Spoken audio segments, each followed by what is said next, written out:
Hey friends, before we hop into this episode of the Lead with People, Not at Them series on the Speak with People podcast, have you heard about the Leadership Collective? This is an absolutely free ebook that's available to you at speakwithpeople.com/leadwithpeople.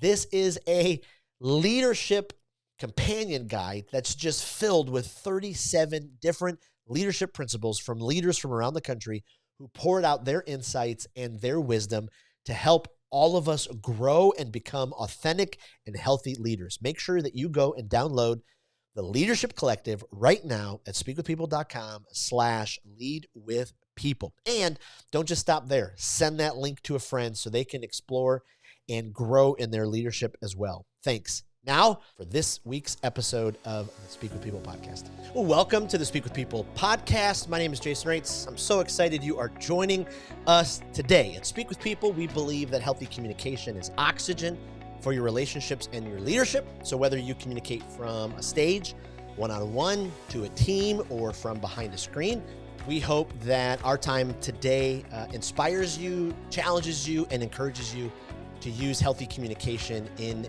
your world. Well, today's episode is going to be great. We are continuing the series called Lead with People, Not at Them.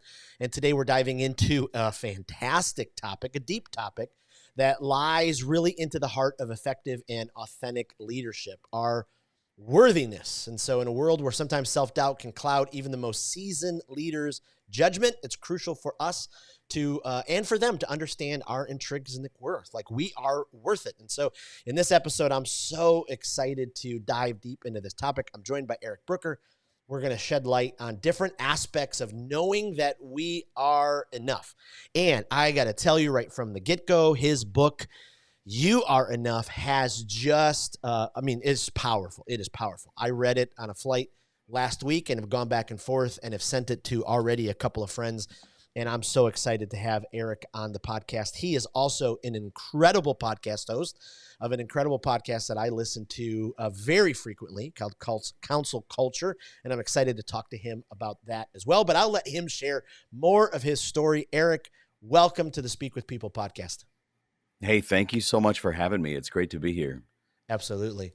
Well, I'm so excited. I can't remember how we did get connected. I think it was over LinkedIn, maybe through a mutual friend. I can't remember.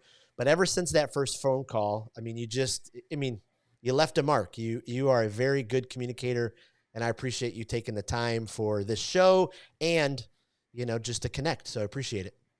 Yeah, thank you. This is great. I'm looking forward to the conversation for sure. Well, before we jump in, I just love to, if you could take a second, a few minutes, tell our listeners more about you, your story, what you do, all that kind of stuff. Yeah, so personally, my wife and I have been married for 18 years. We've got 7 kids. Number 8 is on the way, due in May. You know what? When my wife told me she was pregnant, I had that same exact response. And then we both laughed. Professionally, I've been in the technology space for about 25 years, mostly around sales and marketing. And over the last 3 years, I've moved into the world of podcasting with the Council Culture podcast that we talked about. The focus there is really leadership and culture.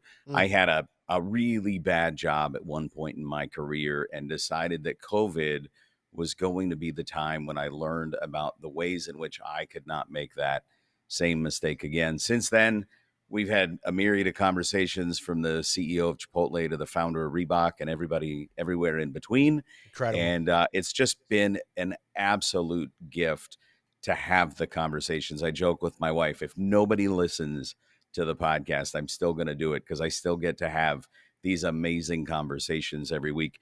Like you said, I just wrote a book and I do some keynote speaking around leadership, culture, and worthiness.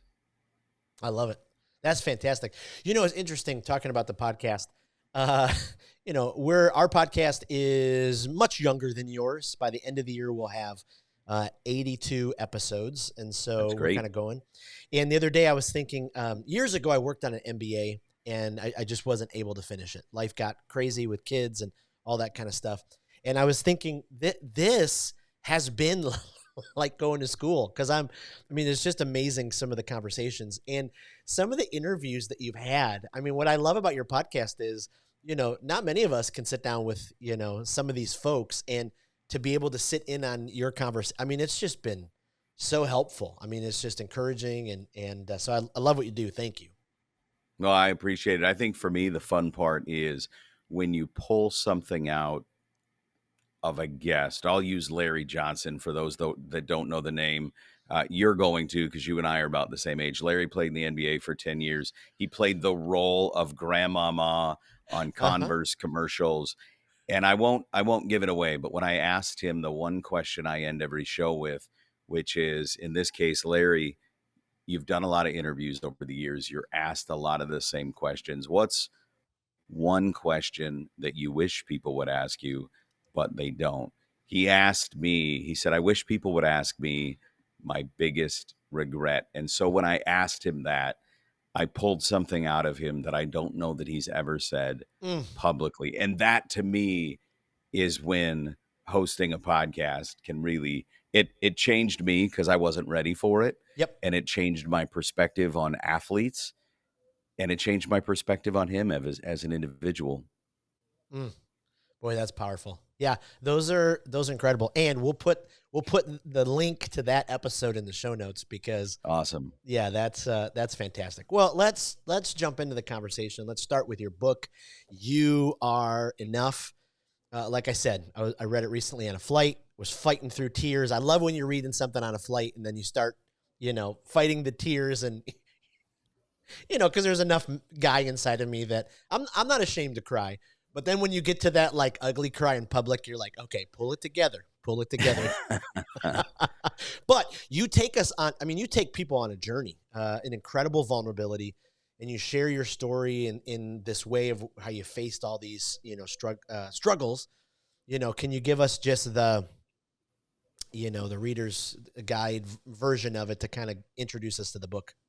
Yeah, the Reader's Digest is my wife and I were leaving her sister's funeral just at 3 years ago now today when we record. And my sister-in-law struggled with alcohol addiction for about 11 years before she passed away at 31. And as we were pulling out of a coffee shop, we had left the funeral, we had left the get together after. We were getting in our car to drive from Phoenix back to Minnesota where we live. And my wife said to me, I wish she knew. Mm. And I knew she was talking about her sister. Again, we had left the funeral an hour ago. And I said, honey, what are you talking about? And she said, I wish Maddie knew that she was enough. And it hit me like a ton of bricks, because for the 4 years leading up to that moment, as we pulled out of the corner of Guadalupe and Warner and Rural in Arizona, it dawned on me that I had been struggling with a sense of worthiness and shame and embarrassment. So my wife and I mentioned 8 kids, number 8 on the way. Our oldest is 23.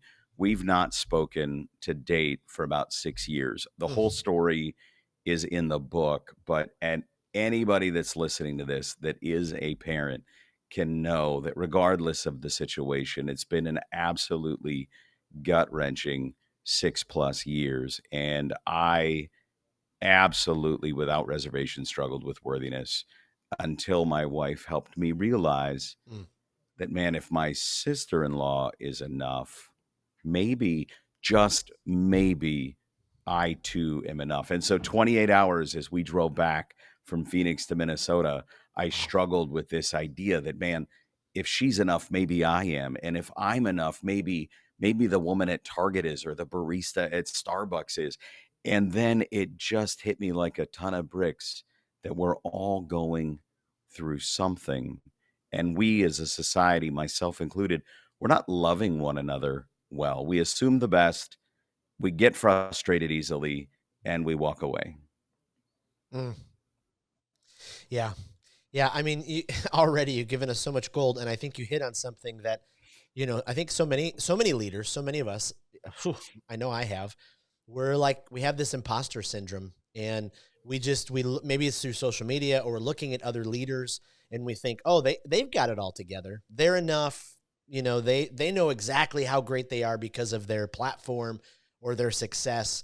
But, I think maybe you've experienced through all of the amazing interviews from your podcast and then just your network. I've experienced it as well. I don't know if there's a human being on the planet who's, you know, quite achieved that level of worthiness and doesn't need that reminder of, you know, you are enough. Why do you think so many of us fall into that category where we just haven't realized that yet, you know, that we are enough? I I would be remiss if I didn't bring social media into a part of this Mm. conversation. Is that when we scroll Instagram or LinkedIn or Facebook or TikTok or whatever your platform is, X, whatever it is that you go to, it looks like everybody's living this Mm. glamorous life. I had a buddy of mine reached out to me about 6 months ago. My wife and I had just taken the kids to Disney World and Legoland and Universal Studios, spent 2 weeks in Orlando, spent 5 years saving. I didn't talk about the 5 years that we spent saving Yes. or the excess money that we spent and put on our credit card. And he called me and he said, Eric, I'm jealous. I feel like you have it all. I was like, what are you talking about? And Yeah. then I got real with him and said, well, some of that went on the credit card, but the sacrifices that we've made for 5 years to do this 2 week long trip. And so I think we suffer from imposter syndrome because we're not comparing ourselves to others. We're comparing ourselves to the perception we have of others. And that Mm. perception is often created via a Zoom call or LinkedIn or Facebook or Instagram. And it's a false narrative that we're comparing ourselves to. Wow. Wow. Absolutely. That's just amazing. That's just amazing because we get our mind set, right? We see their life online and we're like, okay, everything is perfect. And you know, we just can't add up to that. I mean, it's just incredible. So when leaders, you know, get to this place where, you know, the self-doubt is taking over, uh, where's kind of the line between self-doubt and humility? You know, how can leaders kind of maintain a balance between the two? Because, you know, humility is a giant healthy characteristic that we've got to live out. But then sometimes, you know, we kind of let the self-doubt take over. What do you think about, you know, that line between the two? I just had a conversation with a friend of mine who's a VP of sales. And I said to her just yesterday in a conversation, I said, you need to throw out that imposter syndrome. You know what it is that you're doing. You have to stop comparing yourself again to others Mm. and recognize that you're really talented at the job. But I think the break between imposter syndrome and humility is, believe it or not, is relationship capital. Mm. I I I'm an open book. You said before we hit record, hey, if there's a point in time you say something that you don't want me to air, just let me know and we can edit it out if need be. I'm an open book. Ask me anything. But and so I have a tendency to, maybe what my wife would say, is overshare a little bit. But that oversharing has really lent itself to a depth of relationship with a lot Mm. of people. I know everybody's not built that way, and that's okay. It doesn't mean that I'm better or they're better. We're just different. So where I overshare, you're going to know exactly where I am the minute you ask me, hey, man, how's the day? Because I'm actually going to tell you, versus what most of us do, say, Jason, it's great. I'm good. How are you? Yep. And when we have relationship capital with one another, we can be more genuine and more authentic versions of ourselves. But again, if you're not one that wants to share about your financial woes or your estranged relationship or your sister-in-law that passed away due to alcohol addiction, just recognize that everyone is suffering. And I Mm. talk a little bit about that in the book. Everyone's going through something. And while it may not seem extreme to you, they might be dealing with the loss of a coworker, the loss of a loved one, a diagnosis, a miscarriage, a mortgage problem, financial troubles. Everyone's going through something. And I think if we own that when we walk into a conversation with the cashier at a box store or, again, the barista at a coffee shop, I think we're going to walk in and be more humble in our interactions. Mm. Because the thing I've learned about the CEO of Chipotle, the founder of Reebok, the I've talked to multiple presidents of Starbucks. We all go through stuff. I've Right. written about some of them in my book. Yep. And yet we have this idea that they've reached the pinnacle of their career, so their life must just be perfect, and it's not. Oof. Oof. So, boy, flags are going off. A few things I want to bring up from what you just said. So the open book, getting to a place where, it sounds like you and I maybe be in a little category, when it comes to that way. I've got a counselor mother, so sometimes, she hears me speak or talk, she's like, "Ooh, ooh, ooh, too much, too much. Don't say that. What are you doing?"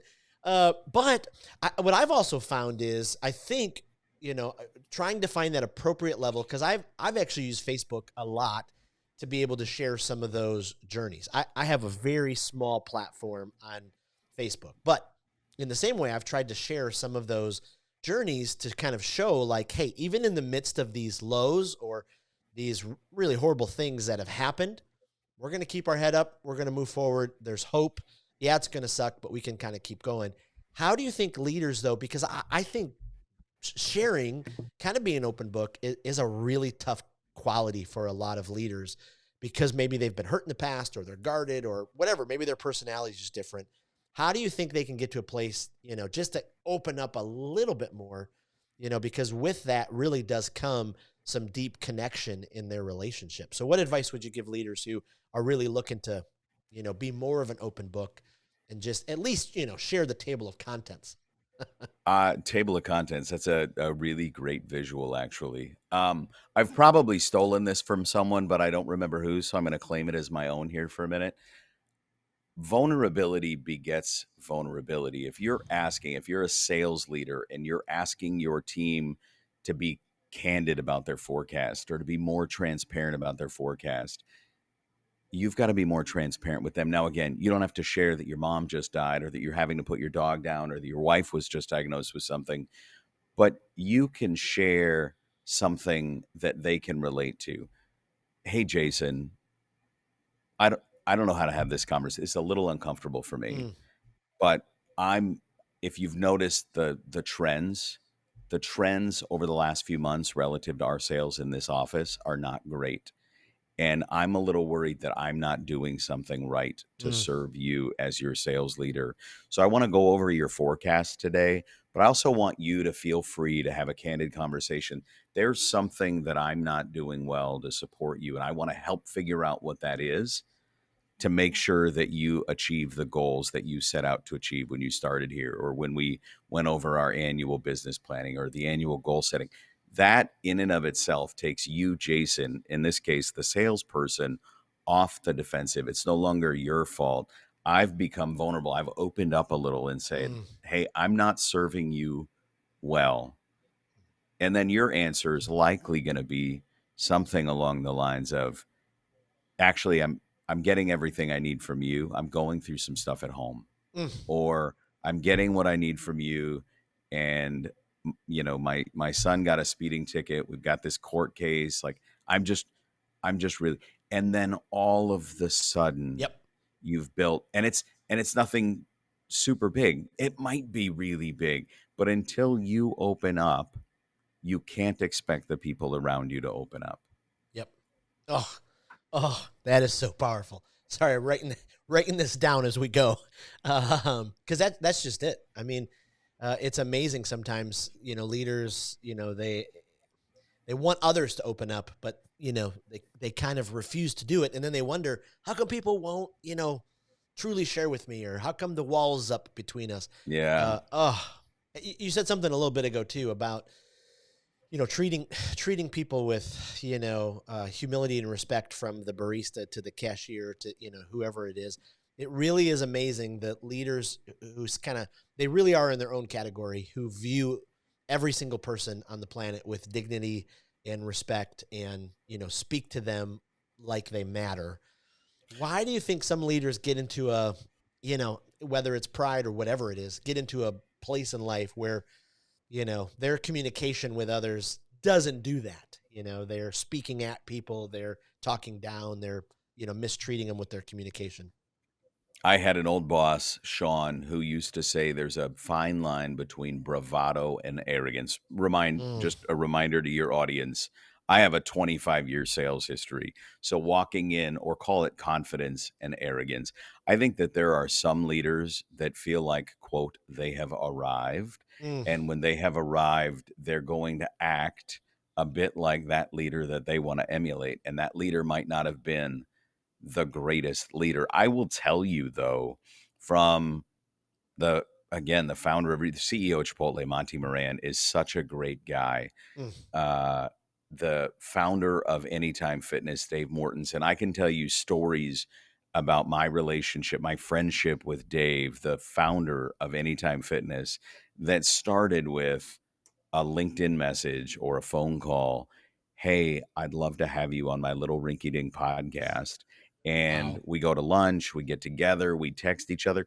Dave's become a friend of mine, but it's because Dave's approach is just the opposite of what you just asked. Mm, Dave and I are equals. mm. Monty Moran, the CEO at Chipotle, we're equals.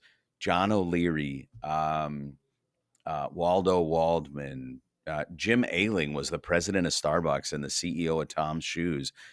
Jim went through hell with Wow. his son Brett. I think that's in the book. I know Yep. that's in the book. I wrote that book.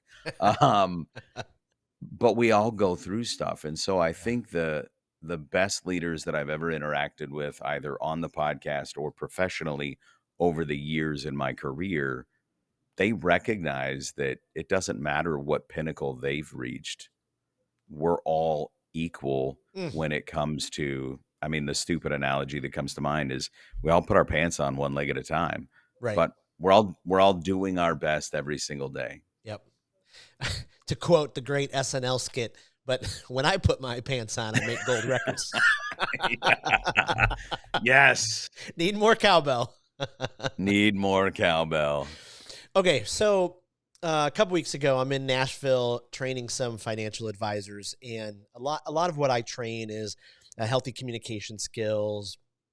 For me, the training, it starts with the inside. If you're healthy on the inside, if you understand you are enough, you have some of the self-awareness, emotional intelligence, boy, your communication is really going to be a whole lot healthier. As I stand in front of leaders and executives and people at all different levels, it's and I'm not trying to be judgmental here at all, but I can quickly tell the people who check out from a vantage point of going, you know what, I don't need this stuff. I need to get better sales, all that kind of stuff.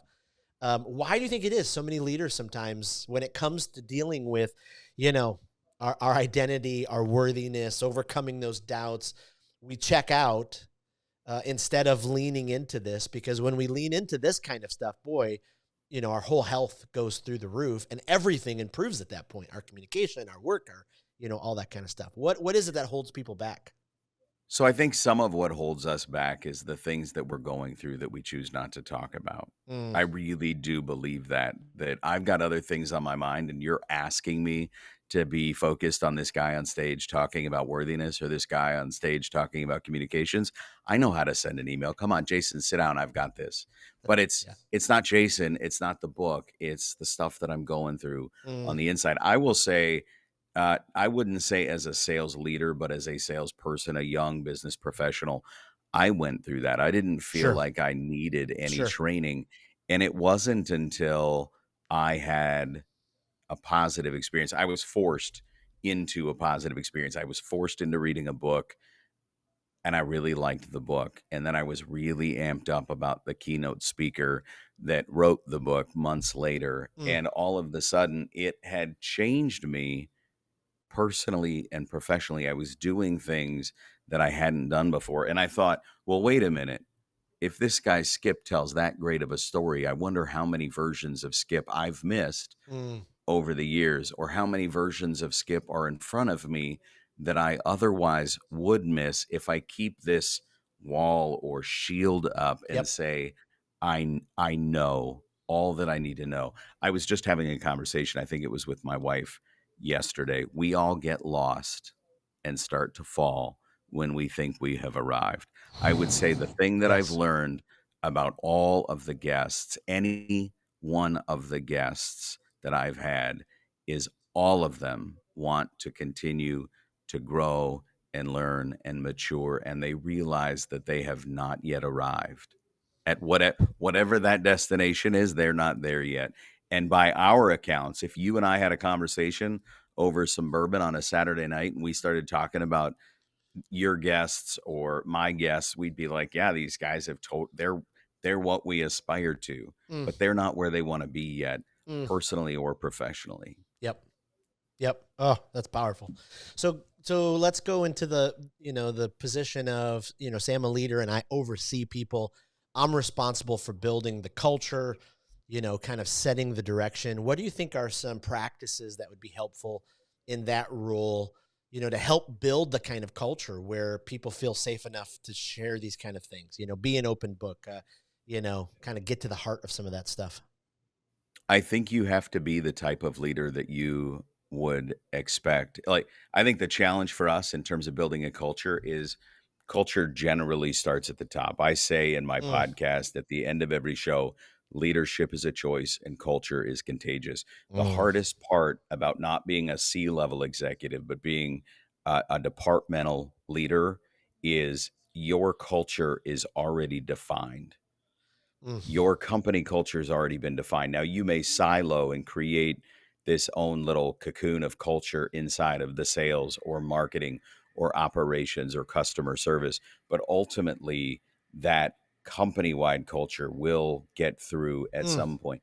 But I think it's doing all the things that we all know are right. Again, I'll use an example. When my sister-in-law passed away, I got to we got to the wake a couple days after she passed away.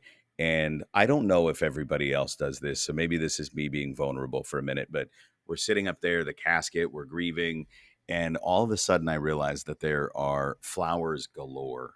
Mm. And some of the flowers are from my sister in law's coworkers, my in law's coworkers. And I walked up and I thought, someone's got to document who all of these are from. Like, I guess we Right. probably owe them a thank you note or something. And I walked up and I'll name two companies. One was the company I was working for at the time, Big Leaf. Big Leaf had sent flowers. I Oh, didn't give them the details on the funeral. They did the legwork to figure it out. wow. And it was one of those. I don't know if it was my boss or if it was the CEO. Susan, if you're listening, it was probably HR. But they cared well for me when I needed Right. it most. Right. And the other was a company, Teleris. When I got home, we had like a bunch of Uber Eats gift cards in the mail with a handwritten note from the president of the company that said, "Take care of your family, Wow. focus on your family." And those are the things, like Jeez. when someone says, "Hey, I got to go to the doctor with my wife about the pregnancy," the little things I write this in the book. The little things don't mean a lot. The little things mean everything. You want to change the game for Jason in your office? Tell him, "Hey, Jason, go take your wife out to lunch and Yeah. expense it." Yeah. What's that going to run me, like 40, $50? Yep. But it's the idea that you're out with your wife. You've just shared with me you don't get a date very often, but you found a sitter to go to the doctor. Take her out to lunch. Go enjoy the eve. Go enjoy the afternoon. Go enjoy the evening. Go Yep. pick you. Jason, you mentioned you want to pick up your kids from time to time. Use this as an opportunity. Go pick up your kids. I'll run your 3 o'clock meeting today. Yeah. Absolutely. Absolutely. I mean, you're so right. Those little things just, it's interesting. I was, last week, I was talking with a bunch of sales guys and we were talking about Marketing Central and, some resources that are out there. And I said, one of the things that, has really helped me deepen some connections with people is just wishing them a happy birthday. Even more so than just the standard, Facebook happy birthday thing, but like a meaningful text, or even a short video that's like, hey, your life has meant, so much for me. Uh, you know, and that is Has just anybody huge. has anybody walked away during a podcast? Because if this is on YouTube, I wa I walked away and Jason kept talking. I was like, maybe I tell him, maybe we can just edit this part out. The little things that mean a lot. And this is one that I just got, but I've got one at my house as well. A Mm, couple, a thank you card, a yep. handwritten thank you card. Yep. Just not an email, not a Slack message. Put a thank you Yep. card on someone's desk that just simply acknowledges how much you appreciate what they're doing. Absolutely. You don't even need to buy them lunch. It's a 18-cent thank you card. Right. Right. It's amazing because it's I don't know if if the thank you card is an older person thing, or if younger people appreciate it. I think younger people do as well because they're kind of into vintage and all that. But I love it. We had simple thank you cards, made up Yep. for our deal, and I'm like, people that I meet, it's just always been, that kind of thing. Those things really do matter. And it is amazing how those can, really boost the culture's confidence and enjoyment and all those different kind of things. Yeah, absolutely. So worthiness can kind of be a lifelong journey.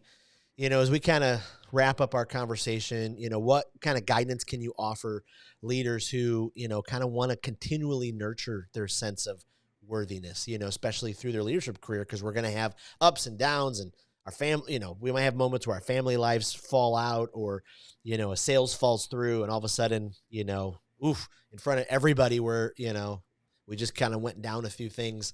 What are some wisdom and advice you can give us to kind of keep nurturing that worthiness? I think for us and for others, we need to be present in the moment. I talk in the book about a very unexpected interaction that I had at Target almost a year ago. It was Christmas time a year ago.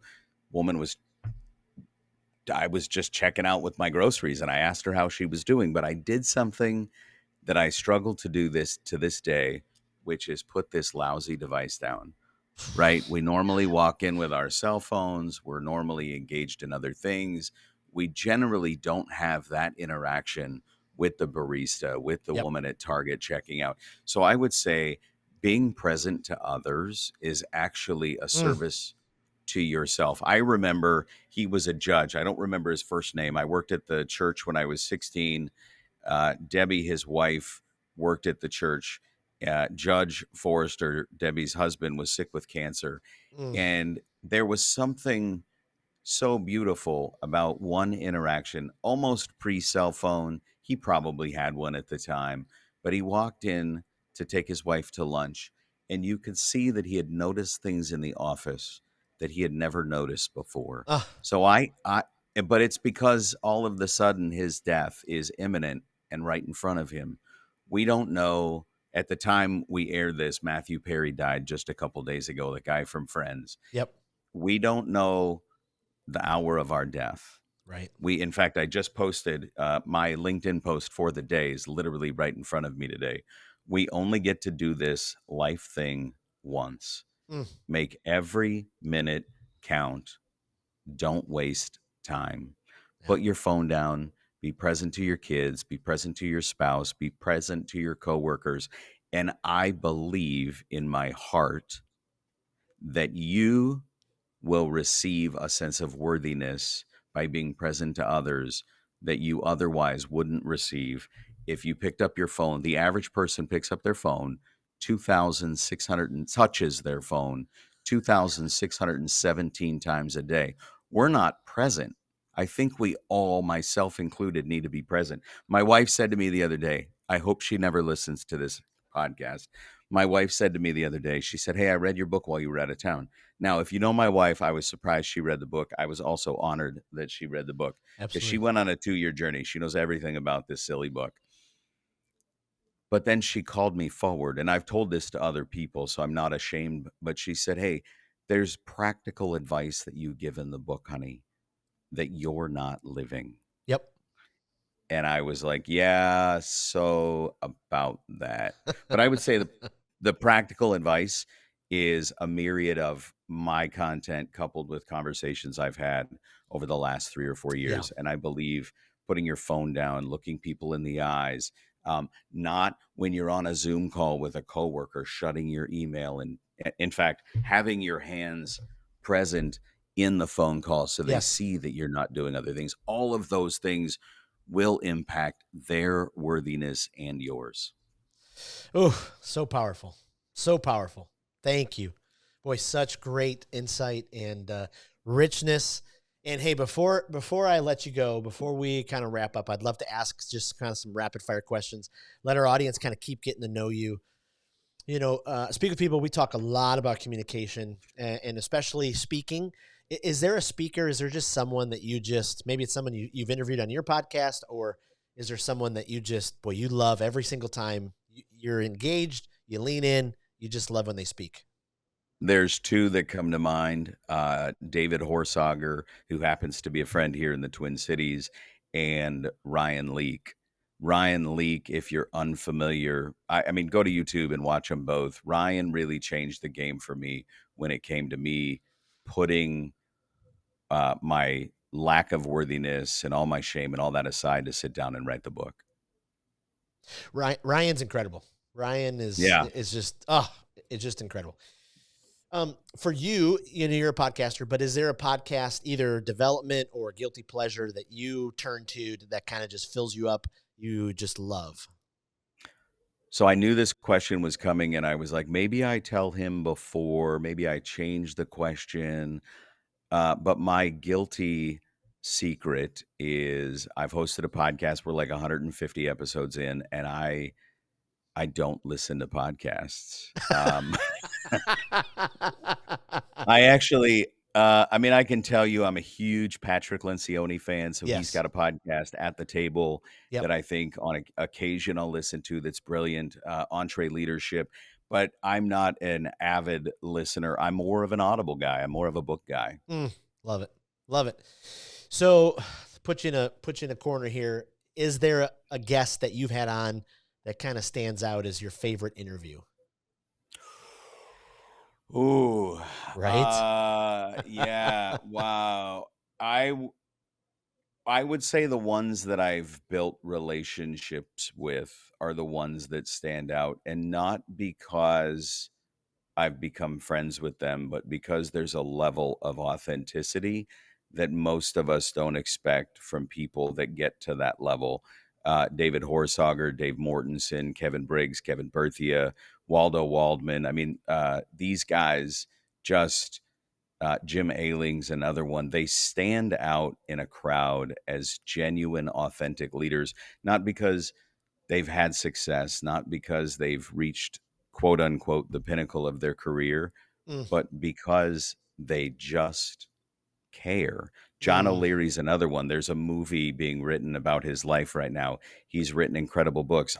Little old Eric Brooker calls John and says, "Hey, can I tell your story in my book? I think it could really impact lives." And the amount of conversations that we've had in preparation for what is now the book, it just shares that they're just really genuinely good Yep. people. Wow. I love it. I love it. Well, the book is You Are Enough. Eric, tell us where we can kind of go online to get all the information about you, what you offer in your book, and all that kind of stuff. So the book you can find anywhere books are sold: Amazon, Barnes & Noble, Books A Million. You can order them online. You can go to my website, ericbrooker.com. That's probably the best place to see sort of an overall view of my work, but I'm very, very active on LinkedIn. So connect with me on LinkedIn. Tell me that we connected via this show. And actually, I'm going to do one more thing. You can always text me or call me, 480-296-9777. And to the first person that reaches out via the podcast to Jason, Jason, let me know who that is, and I will send them a signed copy of the book as well. Amazing. Amazing. Absolutely love that. And for our listeners, we'll put all this information in the show notes, and we'll post it in the Speak with People Facebook group, so you have everything. Eric, thank you again. What an honor having you on the podcast today. Appreciate it. Yeah, this was great. I enjoyed the conversation. Thanks for having me. And thanks to you, our Speak with People listeners. Thank you for joining in every single week. And thank you for sharing this with people who are in your life. Every single like, comment, every single review you leave is just absolutely incredible. Hopefully you've been challenged, encouraged, inspired today, and we hope that you will elevate the importance and practice of healthy communication in your life. My hope is that you will speak with people and not at them. We'll see you next week.